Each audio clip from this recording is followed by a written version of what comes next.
y gracias por la invitación a poder compartir. Para mí, cada vez que tengo que compartir, pues es una responsabilidad y un reto, ¿no? Y quería empezar leyendo un versículo del libro de Hebreos, del capítulo 10, el versículo 16. Dice así: este es el pacto que haré con ellos. Después de aquellos días, dice el Señor, pondré mis leyes en sus corazones y en sus mentes, las escribiré. Y añade, nunca más me acordaré de sus pecados y transgresiones, pues donde hay remisión de estos, no hay ofrenda por el pecado. Así que, hermanos, teniendo libertad para entrar en el lugar santísimo por la sangre de Jesucristo, por el camino nuevo y vivo que Él nos abrió a través del velo, esto es de su carne, y teniendo un gran sacerdote sobre la casa de Dios, acerquémonos con corazón sincero, en plena certidumbre de fe, purificados los corazones de mala conciencia y lavados los cuerpos con agua pura. Esto es un pacto, ¿vale?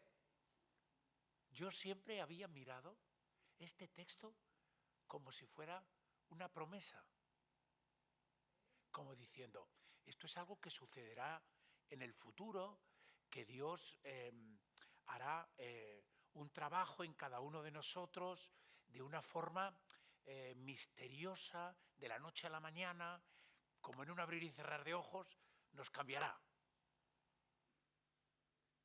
Y esto, en un sentido, va a ser así. Dios va a transformar lo imperfecto que hay en nosotros en una perfección que no conocemos, que anhelamos. Pero Dios ya ha comenzado a hacer esto. En un pacto, en un contrato, hay siempre partes, ¿no? Y hay una parte, cada parte se compromete a una cosa, ¿vale? Y aquí dice, pondré mis leyes en sus corazones y las escribiré en sus mentes. Esto es algo que va a hacer Dios. La ley en el Antiguo Testamento estaba registrada en los pergaminos y en los escritos que podían leer en las festividades especiales. Nadie tenía, por así decirlo, una copia de las escrituras en su domicilio, ¿no? Ellos se colgaban trozos de filatelias en sus trajes para recordar las escrituras, pero las escrituras las tenían que aprender de memoria porque no tenían una copia como nosotros podemos tener, ¿no? Y Dios en el antiguo pacto el pueblo se compromete a cumplir los mandamientos. Y de una forma especial, Dios dice en este pacto que Él va a darnos la oportunidad de que esto suceda en nuestra vida. Es decir, no es que Dios vaya a grabar su ley en nuestros corazones a lo bruto, ¿no? Por imperativo, sino que nos da la oportunidad de que esto suceda en nuestras vidas. Que sus leyes estén en nuestro corazón y escritas en nuestra mente. ¿Cómo puede suceder esto? Y yo creo que es algo que requiere dos partes, como hemos dicho en un pacto. Requiere la parte de Dios y la parte nuestra. Y yo creo que tenemos que, yo por mi profesión trabajo en ámbito sanitario, pues siempre me gusta entender las cosas que suceden dentro del cuerpo humano, dentro del ser humano, en cada uno de nosotros, ¿no? Eh, y, y aquí se utilizan dos términos que son corazón y mente, ¿no? Y, y la verdad es que muchas veces el ámbito de la mente, de lo intelectual, eh, es algo que cultivamos y trabajamos en nuestras profesiones, en nuestros estudios, y, y estamos muy preocupados por entender los retos a los que nos enfrentamos o aprender las disciplinas que tenemos que aprender. eh, y desde niños en los colegios nos enseñan a cultivar nuestra memoria, a cultivar nuestro intelecto, ¿no? Pero hay, hay una cosa que todos entendemos, y es que hay una distancia eh, entre las cosas que nosotros podemos repetir y decir con, con aquellas cosas que de alguna forma influyen en la toma de nuestras decisiones. Es decir, eh, lo intelectual sería aquello que sabemos, que hemos aprendido y que podemos repetir, pero no forma parte de nuestra vida. Yo trabajo como médico, ¿no? Y tú le puedes decir a alguien, es malo fumar, ¿no? Y esa persona lo puede entender perfectamente. Eh, y sabe eh, que tendría que cambiar de actitud, pero no puede hacerlo. No puede hacerlo, ¿no? Eh, y ahí vemos un ejemplo de que una cosa que sabemos no la podemos incorporar a nuestra vida porque no tenemos las herramientas para hacerlo, porque nos falla la voluntad, porque estamos atados a cualquier tipo de, de hábito o de costumbre, ¿no? Pero esta segunda parte podríamos decir que es el ámbito del corazón, de lo que la Biblia llama corazón, ¿no? Y la parte de lo que sabemos, entendemos, podemos repetir, hemos aprendido, sería la parte de nuestra mente, ¿vale? Entre nuestra mente y entre nuestro corazón hay un camino muy largo. Hay una distancia eh, que muchas veces lleva toda una vida recorrer para cambiar ciertas cosas de nuestro comportamiento, de nuestro carácter, eh, pero el compromiso de Dios, es decir, os voy a dar las herramientas para que esto suceda en vuestra vida. Que conozcáis mis leyes, que las podáis repetir y entender, pero también os voy a ayudar a escribirlas en vuestro corazón, ¿vale? Y de alguna manera Dios al hombre, desde que el hombre es hombre, ¿no? Nos empuja a, a conocerle y nos llama a recorrer ese camino de acercarnos a Él, ¿no? En el Antiguo Testamento, diríamos yo, creo que hay una frase que destaca sobre otras, ¿no? A mí por lo menos en mi lectura de la Biblia, y es: buscadme y viviréis. Buscadme y viviréis, ¿no? Frases como sobre toda cosa guardada, guarda tu corazón, guarda tu corazón. Buscar a Dios significa conocerle y conocer lo que Él quiere para nosotros. Nos podemos conectar con Dios a través de la oración. Orad sin cesar. Pero nos podemos alejar de Dios a través de actuar como nos apetece, dejándonos llevar por nuestros deseos, por nuestra voluntad caída, ¿no? Así que Dios se comunica con nosotros fundamentalmente a través de nuestro espíritu. A veces es muy difícil, aunque hemos estado estudiando en la escuela dominical la carta a los tesalonicenses, cuando la carta a los tesalonicenses dice en su último capítulo, somos cuerpo, alma y espíritu, fundamentalmente esto es una distinción que puede ser que no entendamos, no lleguemos a comprender muy bien, ¿no?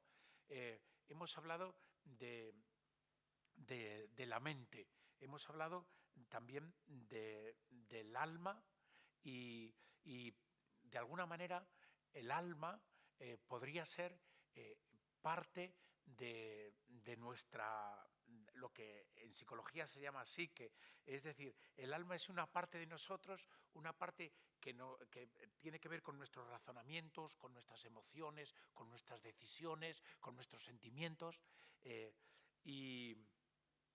pero no es la parte con la que Dios habla. Dios habla fundamentalmente con nuestro espíritu.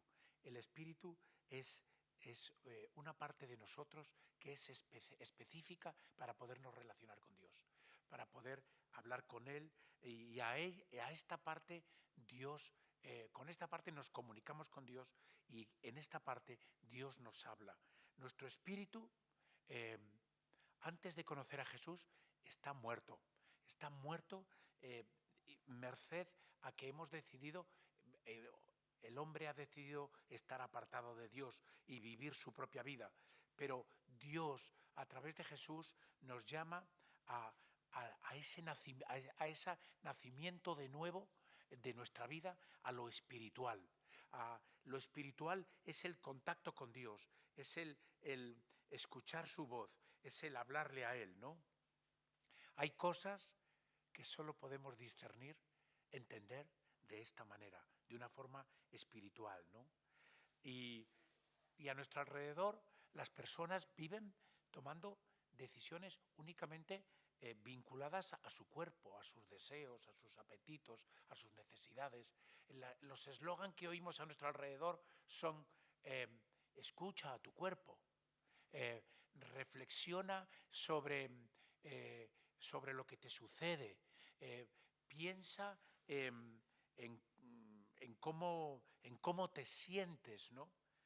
Y no es que sean mensajes inadecuados, pero no, de alguna manera no nos llaman a reflexionar sobre eso espiritual que hay en nosotros, eso que nos hace y nos llama a buscar a Dios, ¿no? Los que se dedican a pensar solo en su cuerpo, en su imagen, en su estado corporal, en su estado de salud, están solo dedicándose a su cuerpo. Pero hay algo espiritual a lo que Dios nos llama, a pensar en las cosas que Dios tiene para el ser humano, ¿no? Y es más, en la Escritura hay un texto en el que Dios nos dice, cuidado, porque en tu interior puede haber cosas engañosas. Dice Jeremías 17:9, engañoso es el corazón del hombre más que todas las cosas y perverso. ¿Quién lo conocerá?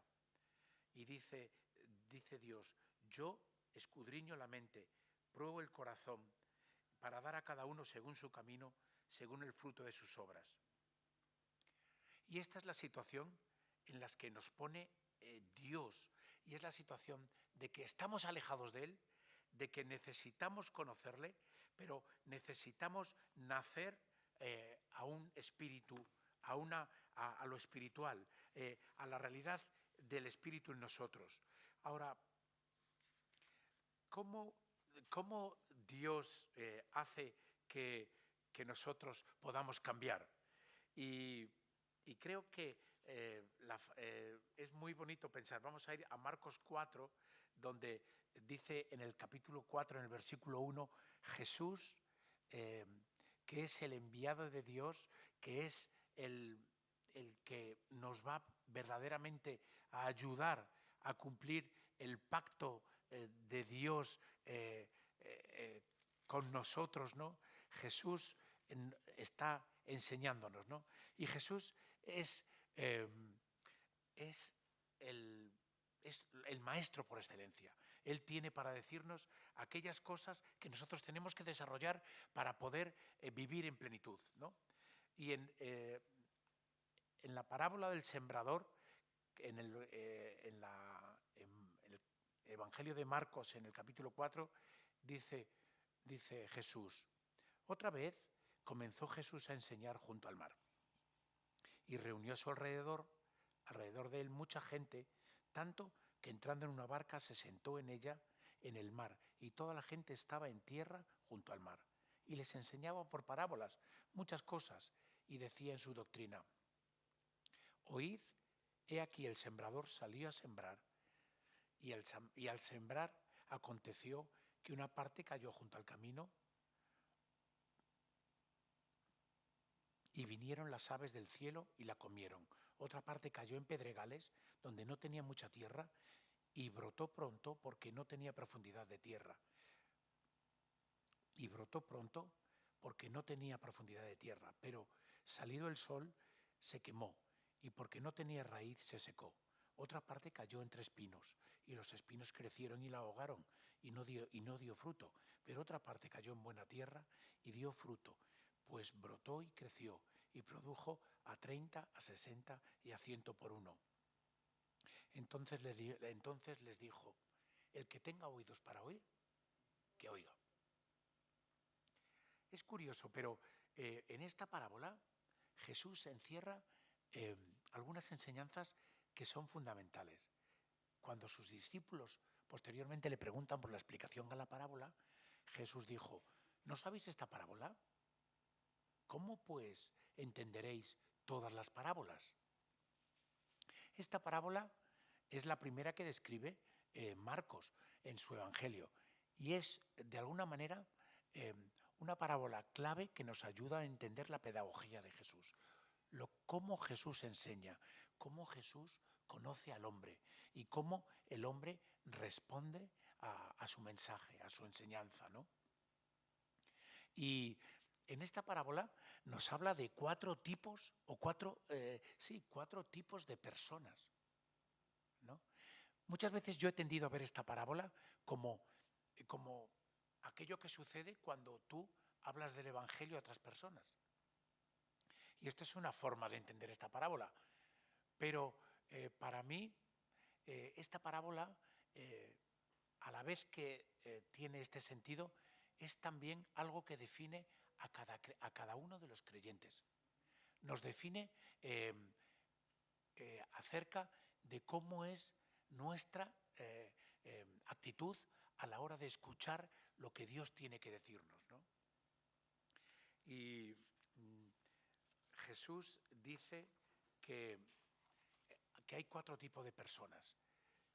La primera persona la compara con esas semillas que caen junto al camino.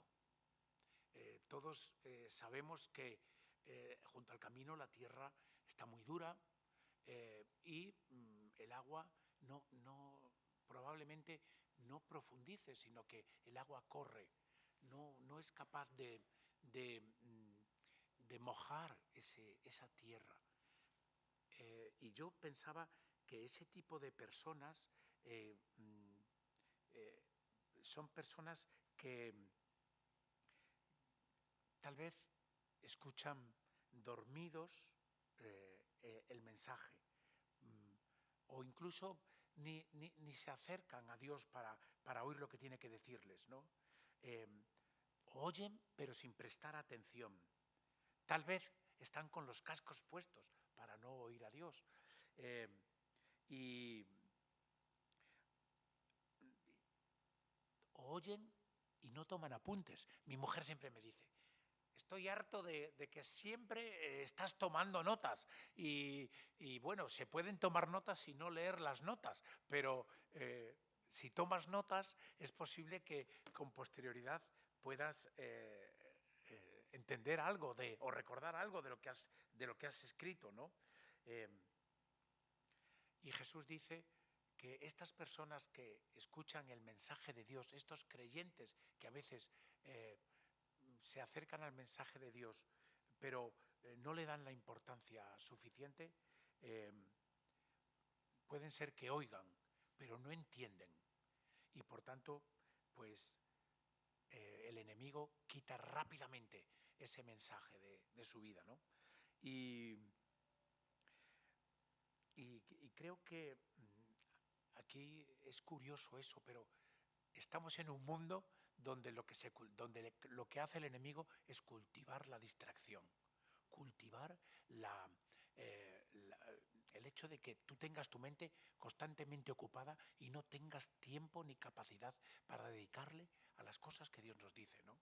Y estas personas tienen la oportunidad o la opción de aprender, de oír, de entender, de conocer, pero pierden esta oportunidad por su propia decisión, por su propia decisión. Y así yo he podido estar en algunos momentos de mi vida, ¿no? He podido pasar tiempo de mi vida dedicado, ¿sabes? Viviendo actuando según la cultura de la que procedo o siguiendo más o menos los consejos que me habían dado mis padres, pero no buscando o quizás oyendo las enseñanzas de algunos maestros que parece que dicen cosas sensatas o luchando en ideologías eh, con otras preocupaciones y no había lugar en mi corazón para lo espiritual, para mi espíritu, para lo que Jesús quiere decirme, ¿no?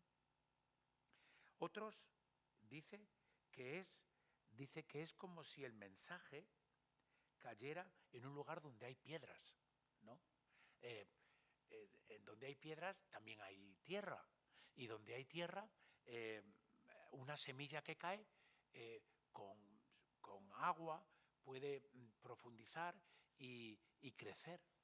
Dice que estas personas, cuando escuchan la palabra, pues les gusta. Oye, este mensaje es un mensaje interesante, ¿no? Y la reciben con gozo. Pero como hay piedras en esa tierra, esas piedras lo que hacen es que no haya tierra suficiente como para que esa semilla profundice lo suficiente, ¿no? Y dice Jesús, y en el tiempo donde vienen pruebas y dificultades, donde viene persecución por causa de la palabra, pues dicen, no, eh, no puedo aplicar esto a mi vida, es un compromiso demasiado grande, creo que era bonita la palabra, sí, desde luego, como decía Pedro, nadie dice las cosas que tú has dicho, que tú dices, pero sin embargo, cuando llegó la prueba, Pedro tuvo que reaccionar a su pecado y pedir perdón a Jesús, ¿no? Porque él le había ofendido al negarle, ¿no? Y creo que esta gente, dice gente sin raíces en sí. Eso nos llama a cada uno de nosotros a meditar sobre qué tipo cómo tenemos nuestro corazón, si realmente estamos reflexionando acerca de la palabra y haciendo que esta palabra profundice dentro de nosotros. Si nosotros no le dedicamos el tiempo que necesita la palabra, el escuchar la voz de Dios, darle su importancia, vamos a tropezar. en el momento en que tengamos dificultades, vamos a tropezar. Y Jesús habla de otra tierra que es la tierra que es como aquella tierra donde hay espinos, ¿no? Donde muchas veces el agricultor tiene que limpiar la tierra, airearla y sacar pues cualquier tipo de otras semillas que puedan o vegetales que puedan estar creciendo en la tierra. Pero en este caso, este tipo de tierra no se ocuparon de preparar la tierra, sino que de alguna manera las semillas cayeron sobre ella, ¿no? Y dice, estos que son los que oyen la palabra, pero andando la vida, pues los afanes del siglo, las riquezas y el engaño de las riquezas y los placeres de la vida les cautivan. Y bueno, dice, tú puedes pensar y yo puedo pensar y decir, bueno, yo no soy de estos, ¿no? Pero esto es más sutil de lo que pensamos. ¿Por qué? Porque muchas veces estamos en una cultura donde se nos habla del éxito, se nos habla de la efectividad, de la eficiencia, de ser un buen profesional, de poder ser emprendedor, de desarrollar proyectos que puedan generar beneficios. Estamos en una cultura donde se nos anima a explotar aquellas cosas de la vida que nos han sido dadas, ¿no? Y es muy curioso como las enseñanzas del Nuevo Testamento no dice que esto no sea legítimo, pero dice cuidado con el amor a las riquezas. ¿Por qué? Porque una cosa es utilizar las riquezas de una forma sabia, pero otra cosa es estar cautivos de la seducción de las riquezas, buscar los placeres de la vida y lo que podemos disfrutar de ella a través de las riquezas.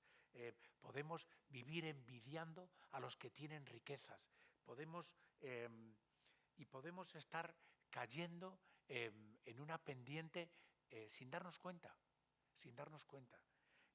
Y dice también, que Marcos dice en su evangelio, en el evangelio de Marcos dice,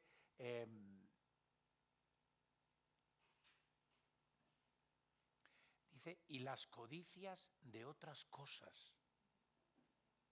Codicias de otras cosas. A veces son las cosas las que nos cautivan, ¿no? Las posesiones, los bienes materiales, todas estas cosas, la búsqueda del placer, el anhelo de posesiones y de tener y de poseer, la codicia, el amor al dinero, todas esas cosas ahogan la palabra, la ahogan y hacen que esa palabra sea infructuosa y no dé fruto. Y esto nos puede pasar como creyentes, nos puede pasar que estemos grandes partes de nuestra vida viendo que no hemos crecido nada espiritualmente, que hemos vivido, que la vida se ha pasado y no hemos dado fruto, un fruto significativo para Dios. Y por último dice, pero los de corazón bueno y recto retienen la palabra oída y dan fruto con perseverancia. Y aquí hay una parte que es muy importante en la que todos tenemos que reflexionar. Hay un trabajo del individuo también. Dios se ha comprometido a poner su ley en nuestros corazones. Nos ha dado las herramientas para que nosotros utilicemos su ley y la incorporemos a nuestra vida y obedezcamos sus mandamientos y tengamos intimidad con Él y le conozcamos y podamos podamos retener la semilla, que es las palabras que Dios nos dice, las enseñanzas de Jesús, y poder, nos llama a dar fruto. ¿Qué es dar fruto para el reino de los cielos? Bueno, siempre hemos pensado que el dar fruto para el reino de los cielos es, bueno, que otras personas conozcan a Jesús. Pero dar fruto tiene es muchas cosas. Es decir, dar fruto es que nuestra vida sea un reflejo de cómo Dios quiere que actúe una persona. Que nuestra vida sea también, a veces, predique en el silencio y sea una luz en la oscuridad para otros, ¿no? Y la palabra de Dios, como dice Isaías, dice Dios en Isaías, siempre va a dar fruto. Es decir, lo que Dios tiene para nosotros es algo que va a producir. Hoy hemos visto el testimonio de Teresa, hemos visto una vida de servicio, ¿no? Cómo es una vida fructífera para el reino. Y Jesús nos recuerda en el juicio de las naciones que dice: porque tuve hambre y me disteis de comer, tuve sed y me disteis de beber, estuve hambriento, estuve desnudo y me vestisteis, en la cárcel y me visitasteis, enfermo y también me vinisteis a ver. Creo que no podemos pasar por la vida solo pensando en nosotros, ¿no? Y estos son los que retienen la palabra, y la palabra es la que nos enseña, la que nos llama a no pensar solo en nosotros, a salir de nuestro egoísmo, a salir de nuestro, como decía esta mañana Sonia, de nuestro ámbito de seguridad, de nuestra zona de confort. La palabra nos lleva a exponernos para no caer en el odio, para pedir perdón.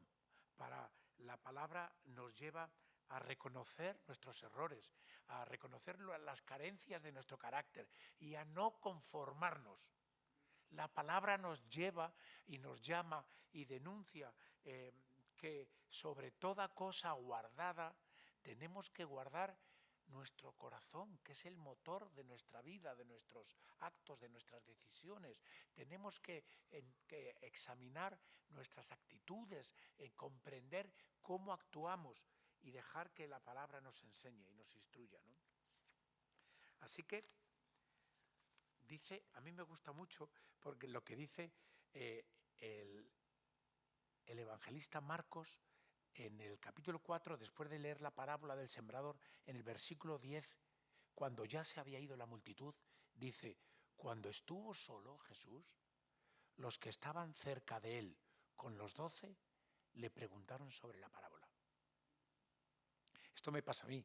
Yo no entiendo muchas veces lo que se predica, no entiendo muchas veces determinadas tipos de cosas espirituales que Dios me quiere decir, pero sin embargo dice que cuando estuvieron solos, no solo los discípulos, sino los que estaban cerca de él, preguntaron. Si tú eres un buen estudiante, no te vas a conformar simplemente con oír la lección. Vas a tomar notas, vas a investigar, vas a preguntar, vas a tomar una actitud proactiva, vas a darle toda la importancia que requiere esa semilla, ese mensaje de Dios para tu vida. Es que te va la vida en ello. No solo la salvación, en el pensar en el cielo, sino en esta vida. Dios te da respuesta para tus problemas, te va a ayudar en tus decisiones, te va a llamar a que compartas con Él todo lo que tú eres y lo que tienes que hacer. Si tienes que elegir una novia, si tienes que buscar un trabajo, Dios te llama a que compartas con Él todas las áreas de tu vida. Y es muy curioso, pero cuando Jesús en este capítulo sigue hablando de semillas y es interesante cómo en el mismo capítulo, en otra parábola, pero dice en el versículo 27 de ese mismo capítulo, dice que esa semilla en la tierra que ha sido sembrada, muchas veces no requiere de tu trabajo, ¿no? Dice que el agricultor que ha sembrado su campo, dice que duerme y se levanta de noche y de día y la semilla brota y crece sin que él sepa cómo. Es curioso, esa semilla que tiene vida. Es decir, yo siempre pongo aquel ejemplo de aquellas semillas que descubrieron en una pirámide. Eran semillas que llevaban ocultas de trigo, que llevaban en la tumba de aquel faraón, llevaban ocultas durante varios miles de años. Y entonces, pues la gente se dedicaba a ver los tesoros del faraón, pero alguien dijo, oye, estas semillas, a ver si dan fruto o se han muerto. Dice que sembraron aquellas semillas después de varios miles de años y tenían la información suficiente para crear trigo. Es curioso, la semilla tiene dentro de sí, la palabra tiene la información suficiente como para actuar en ti y producir fruto, ¿no? Así que dice Jesús,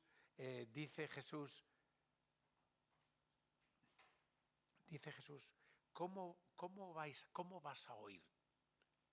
¿Cómo vas a oír tú la palabra? Dice, ¿dónde la vas a poner en tu vida?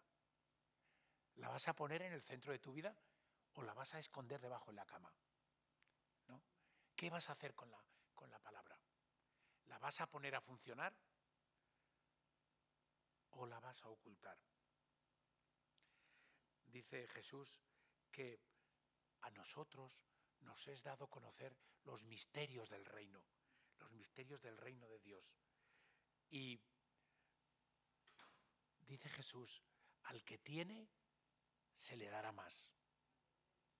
Y al que no tiene, aun lo poco que tiene, se le quitará. Más y más la semilla, la palabra, la intimidad con Dios, la búsqueda de Dios va a producir más y más fruto en tu vida. Pero si tú dejas ahí arrinconado en una parte de tu vida esa herramienta que Dios te da para cambiar tu corazón y dejas que la palabra sea infructuosa o se ahogue, entonces se te va a quitar ese poco que has oído. No te va a ser útil en el tiempo de la prueba y la persecución, sino que vas a abandonar las enseñanzas del maestro, ¿no? Así que la intención de Dios es que veamos, que nuestros ojos se abran a realidades, cosas que ojo no vio, cosas que nadie, que oído nunca oyó. Dios va a revelárnosla, misterios del reino, ¿no? Así que en nuestra parte está que oyendo, oigamos y nos preocupemos por entender, por comprender. Luchemos por fructificar esa palabra dentro de nosotros. Y como dice Jesús en la parábola que también está descrita aquí, la del grano de mostaza, este capítulo va de semillas, va de semillas. Y dice que esa semilla de mostaza tan pequeña, que parece que no tiene valor ni significado, sembrada, y Jesús la compara con la fe, sembrada, regada y cultivada, va a crecer y ser un instrumento para que muchas otras personas puedan llegar a beneficiarse de tu fe y ser instrumento para que otros puedan ponerse y morar bajo su sombra, bajo tu sombra. Así que aquí me gustaría terminar. Tenemos esa responsabilidad de acercarnos a la palabra, preguntar siempre en momentos de decisiones claves qué opina Dios ante esta decisión ¿Qué dice Dios en este mensaje? ¿Cuál es la voluntad de Dios para mi vida?